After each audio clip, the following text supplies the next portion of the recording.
Well, hello there. Today we're diving into a day that will be remembered for years to come, a day when the economic landscape of the United States shifted in a matter of hours. It's September 2nd, 2025, and the Supreme Court has just struck down the Trump-era tariffs, a decision that sent shockwaves through every corner of the country. The news broke early in the morning, and within minutes, headlines blared across every major network and social media platform. The reaction was immediate and intense. Business leaders across industries erupted in celebration, seeing the ruling as a long-awaited lifeline. Importers who had struggled for years under the weight of extra costs finally breathed a sigh of relief as goods began to flow more freely into the country. Meanwhile, politicians on both sides of the aisle scrambled to craft their responses, with press conferences popping up in rapid succession. Economists were called in to explain what this could mean for the future.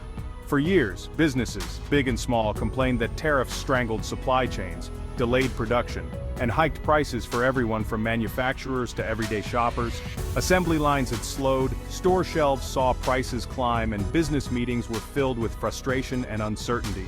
Small business owners in particular felt squeezed by rising costs and unpredictable markets. Suddenly, the language in press releases shifted.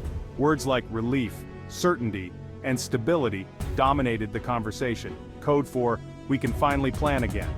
Teams of analysts and business strategists rushed to update their forecasts, and office teams gathered to discuss new opportunities that might now be possible. Democrats quickly called the decision a victory for the rule of law and for American consumers, while pro-tariff Republicans and some labor unions were furious, denouncing the ruling as judicial overreach that could hurt American jobs. The media went into overdrive, with cable news split screens showing heated debates, financial experts clashing over the long-term impact, and stock tickers spinning as markets tried to make sense of the new reality. On social media, the news exploded.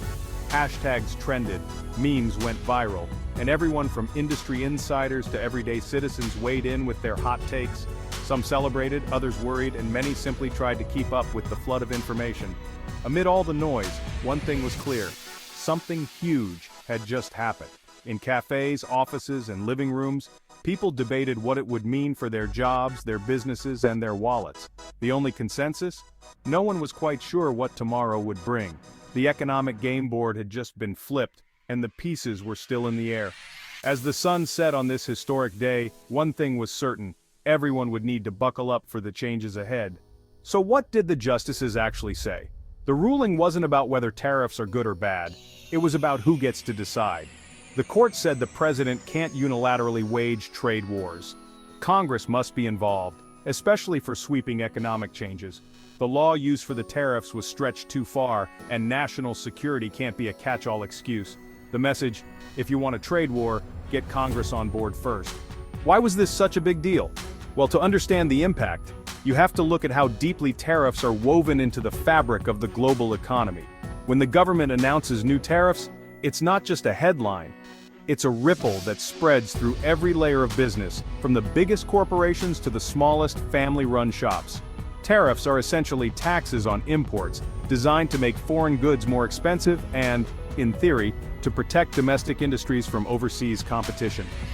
The idea is to give American companies a fighting chance by leveling the playing field. But here's the catch. The global economy is a tangled web of supply chains and partnerships. Most American manufacturers rely on parts and materials from all over the world. So, when a tariff is slapped on imported goods, it doesn't just hurt the foreign producer, it raises costs for American companies that depend on those imports to build their own products. Suddenly, U.S. manufacturers are faced with higher prices for the materials they need. They have to make tough choices. Do they absorb the extra costs and risk shrinking profits, or do they pass those costs on to their customers? Either way, it's a squeeze that can threaten jobs and the survival of entire businesses. Many companies end up raising prices, which means American consumers pay more for everyday items, from washing machines to electronics. As prices climb, American products become less competitive, both at home and abroad, and it doesn't stop there. Other countries don't just sit back. They retaliate, imposing their own tariffs on American goods. Suddenly, U.S. exports like bourbon, soybeans, and cars are hit with new taxes overseas, making them harder to sell in key markets. American exporters lose access to customers they've relied on for years. Crops pile up unsold, factories slow down or shut their doors, and entire communities feel the pain as the trade war spirals out of control. While a few industries like steel or aluminum might get a temporary boost from protection, many more suffer. Small businesses, farmers, and workers in unrelated sectors often bear the brunt of the fallout. The policy that was supposed to help American workers and businesses often ends up hurting them instead. Families struggle to make ends meet, small businesses close their doors, and shelves in local stores sit empty. It becomes a global game of tit for tat, with countries trading blows and almost everyone losing in the process. International relationships strain, and uncertainty makes it harder for businesses to plan for the future. The tariffs don't just target foreign competitors, they end up boomeranging back home, leading to layoffs, business closures, and lost opportunities for American workers. The chaos is real, and the fallout is widespread. Communities across the country feel the impact, from rising unemployment to growing frustration and protests. That's why the Supreme Court's decision on tariffs matters so much. It's not just a legal question, it's about the livelihoods of millions, the health of the economy, and the future of global trade. What does this mean for you? In theory, lower prices. With tariffs gone, importing goods gets cheaper: electronics, furniture, even groceries. Companies should pass on savings, though it won't happen overnight. The tariffs were a hidden tax on almost everything you buy. Their removal could slow inflation and make big purchases, cars, appliances, home renovations, more affordable. But don't expect instant discounts. Supply chains take time to adjust. Some companies may pocket savings at first, but competition should drive prices down. The biggest relief will be for anyone making major purchases. For stretched family budgets, this is real help. The impact will ripple through the economy in the months ahead. Not everyone wins. Domestic steel and aluminum producers, once shielded by tariffs, now face global competition again. Some may see profits fall or jobs cut, tough news for those communities. But for manufacturers using those materials, car makers, appliance companies, construction firms, costs drop, competitiveness rises. For every job lost in a mill, many more may be saved elsewhere. The real winner? Stability. Businesses can finally plan without fear of sudden tariff tweets. The chaos of the trade war era is over. Companies can invest, hire, and build supply chains based on logic, not politics. The broader economy gets a shot of predictability. The Supreme Court's decision brings clarity after years of confusion. That's a win for almost everyone, except maybe the accountants. The political fallout? Wild. Democrats celebrate free trade wins, executive overreach checked. Republicans are split. Pro-business types are relieved, populists are furious. The party's internal debate over trade is now front and center. Future presidents can't just promise tariffs by executive order, they'll need Congress. The era of the trade warrior president is over. Trade policy debates move from rallies to the messy halls of Congress. The politics of trade just got a lot more complicated, and a lot less predictable. The world noticed.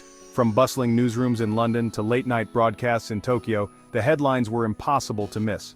The international community watched closely as the United States signaled a shift in its approach, sparking cautious optimism and a flurry of analysis from diplomats and journalists alike. Allies like Canada and the European Union breathed a collective sigh of relief. No longer would they be labeled as security threats over something as basic as aluminum. For months, these close partners had bristled at the unexpected tariffs, which strained relationships and threatened jobs on both sides of the Atlantic. Now, with the threat receding, there's a sense of hope that old wounds can begin to heal. Retaliatory tariffs on U.S. goods are expected to be lifted soon, offering a lifeline to American exporters who have struggled to regain lost ground. For farmers in the Midwest and manufacturers across the country, this could mean renewed access to vital markets and a chance to rebuild trust with overseas buyers. The ripple effects will be felt in small towns and big cities alike as trade routes reopen and business resumes. It's a first step, a tentative but important move, toward repairing alliances that have been tested by months of uncertainty and tension. The handshakes may be awkward, but they signal a willingness to move forward together. Still, trust is fragile. Many countries, wary of future disruptions, are quietly diversifying their trade relationships, seeking new partners in Asia, Africa, and beyond. The process of rebuilding confidence in the U.S. as a reliable ally will take time, patience, and consistent action. Undoing the damage of recent years won't happen overnight. It will require years of steady, thoughtful diplomacy, face-to-face meetings, honest conversations, and a willingness to listen as much as to lead. American diplomats are back at the table, but the work ahead is daunting. With China, the challenge is even greater. The US must now find smarter, more coordinated ways to address unfair trade practices, working with partners instead of acting alone. The stakes are high, and the world's two largest economies are under intense scrutiny as they navigate a complex, often contentious relationship. Expect to see more teamwork with allies, more roundtables, more joint statements, and less of the go-it-alone bravado that defined recent years. The new strategy is about building coalitions, not burning bridges.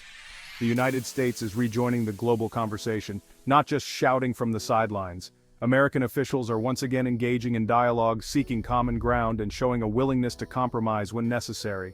This new approach, coalitions not chaos, may lack the drama of past confrontations, but it promises greater stability and more lasting results.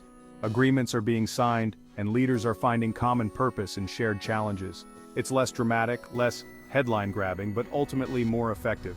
Quiet progress is being made in boardrooms and embassies around the world as relationships are slowly rebuilt and trust is restored. The world is watching closely to see if America will stick to this new path. The next steps will be critical, and the stakes couldn't be higher. For now, there's cautious optimism, but everyone knows that actions, not words, will determine whether this moment marks a true turning point. What's next for U.S. trade policy? Congress is back in charge. No more one-person tariff wars. Future deals will be debated, negotiated, and hopefully improved. Expect more stability, but also more political wrangling. The challenge balance free trade's benefits with the real pain felt in some communities. The energy that fueled tariffs isn't gone. The debate over globalization is just evolving. The focus may shift to friendshoring and investing in domestic resilience. The Supreme Court didn't solve everything, but it forced a smarter conversation. The next chapter is up to Congress, and all of us. The tariffs are gone, but the story isn't over. The court's decision rebalances power, but the economic and political challenges remain. The real test is what happens next, in Congress, in factories, and at your local store. The path forward is complex, tough negotiations, new policies, and smarter investments. The impact will be measured in prices, jobs, and global relationships over the next decade. The Supreme Court gave us a reset. Now it's up to the country to steer the ship. The hard work starts now. Let's see where it leads.